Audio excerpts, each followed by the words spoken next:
Hi అండి. ఈరోజు ఈ వీడియోలో హ్యాండ్స్‌కి ఇన్విజిబుల్ పైపింగ్‌ని ఏ విధంగా స్టిచ్ చేసుకోవాలి అనేది ఇప్పుడు చూద్దాం.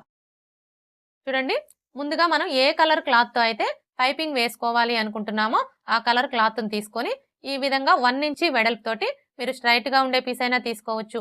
లేదంటే క్రాస్ పీస్ అయినా తీసుకోవచ్చు. ఎలా తీసుకున్నా కూడా ప్రాబ్లమ్ ఏమీ లేదండి. ఇక్కడ నేనైతే స్ట్రెయిట్ పీసే తీసుకున్నాను. ఇప్పుడు ఫస్ట్ అయితే మనం పైపింగ్‌ని రెడీ చేసుకోవాలి. చూడండి, ఈ పైపింగ్‌ని రెడీ చేసుకోవడం కోసం ఇక్కడ నేను 12వ నంబర్ థ్రెడ్ అయితే తీసుకున్నానండి. 12వ నంబర్ థ్రెడ్ తీసుకున్నాము అంటే మనకి పైపింగ్ అనేది చాలా సన్నగా నీట్‌గా వస్తుంది. అలాగే ఇక్కడ మనం పాదాన్ని మార్చే పని కూడా ఉండదు. ఈ నార్మల్ పాదంతోనే స్టిచ్ చేసుకోవచ్చు. ఇప్పుడు ఈ థ్రెడ్‌ని క్లాత్‌కి మధ్యలో ఈ విధంగా పెట్టేసుకొని ఇలా ఫోల్డ్ చేసుకోవాలి.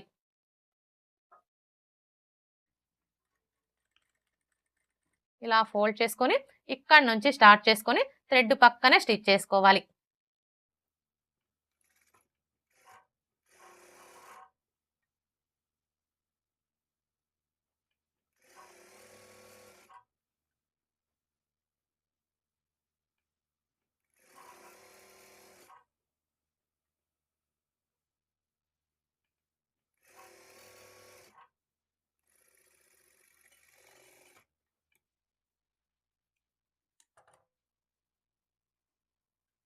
చూసారా? ఇలా స్టిచ్ చేసుకున్న తరువాత ఇప్పుడు మనకి ఈ పైపింగ్ వెడల్పు వచ్చేసి పావించి ఉండేలా చూసుకొని ఈ ఎక్స్ట్రా క్లాత్‌ని కట్ చేసుకోవాలి.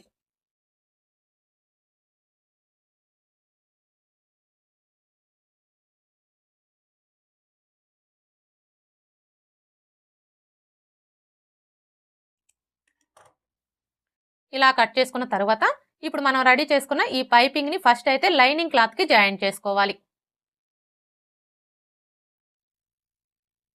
చూడండి, లైనింగ్‌ని తీసుకొని ఈ విధంగా పెట్టేసుకోవాలి. ఇక్కడ చూడండి, మనకి లైనింగ్‌కి జాయింట్లు అయితే పడ్డాయి కదా! అంటే మనకి ఖర్చు కనిపిస్తుంది కదా! ఇప్పుడు ఈ ఖర్చు వచ్చేసి కింది వైపునకు ఉండేలాగా పెట్టేసుకోవాలి.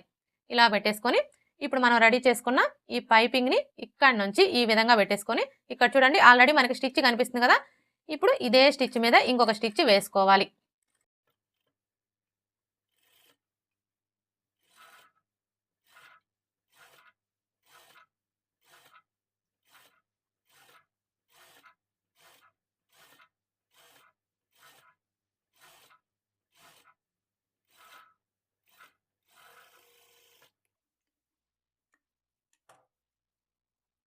ఇలా స్టిచ్ చేసుకున్న తర్వాత ఇప్పుడు మెయిన్ క్లాత్‌ని తీసుకొని right side, wrong side check చేసుకొని రైట్ సైడ్ వచ్చేసి పై వైపునకు ఉండేలాగా పెట్టేసుకోవాలి. ఇలా పెట్టేసుకున్న తర్వాత ఇప్పుడు లైనింగ్‌ని తీసుకొని ఈ విధంగా పెట్టేసుకోవాలి. చూడండి, మనం లైనింగ్‌ని ఈ విధంగా పెట్టేసుకున్నప్పుడు మనకి పైపింగ్ అనేది కింది వైపునకు ఉండాలి. అంటే మనకి పైపింగ్ వచ్చేసి లైనింగ్ క్లాత్‌కి అలాగే మెయిన్ క్లాత్‌కి మధ్యలో ఉండాలన్నమాట. ఇలా పెట్టేసుకొని ఇక్కడి నుంచి స్టార్ట్ చేసుకొని ఇక్కడ చూడండి, ఆల్రెడీ మనకి స్టిచ్ కనిపిస్తుంది కదా! ఇప్పుడు ఇదే స్టిచ్ మీద ఇంకొక స్టిచ్ వేసుకోవాలి.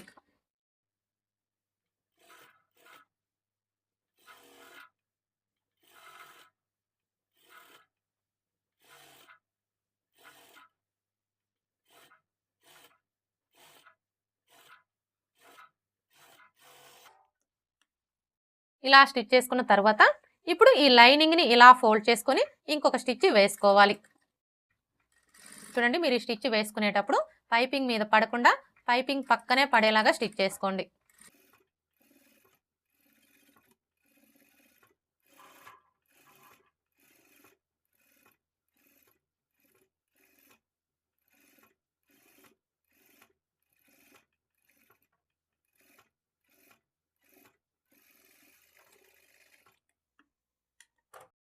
ఇలా స్టిచ్ చేసుకున్న తర్వాత ఇప్పుడు మరలా ఇలా ఫోల్డ్ చేసుకొని పావించి మార్జిన్‌తో ఒక స్టిచ్ వేసుకోవాలి.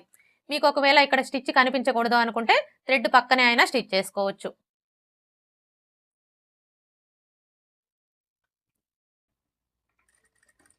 అర్థమైంది కదా!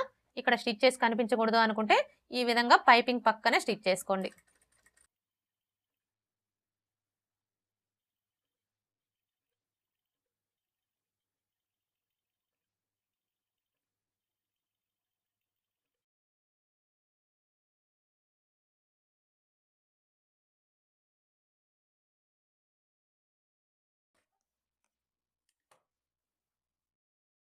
ఇలా స్టిచ్ చేసుకున్న తర్వాత ఇప్పుడు ఈ లైనింగ్ చుట్టూ కూడా ఒక స్టిచ్ వేసుకొని ఈ ఎక్స్ట్రా క్లాత్ మొత్తం కట్ చేసుకోవాలి.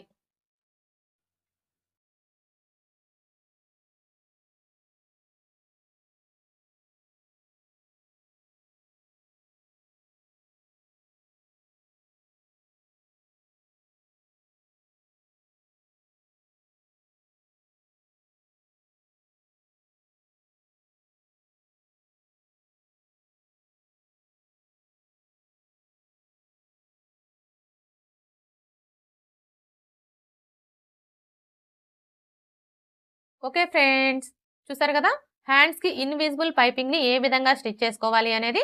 ఈ వీడియో కనుక మీకు నచ్చినట్లయితే లైక్ చేయండి, షేర్ చేయండి, అలాగే సబ్స్క్రైబ్ చేసుకోండి. Thanks for watching.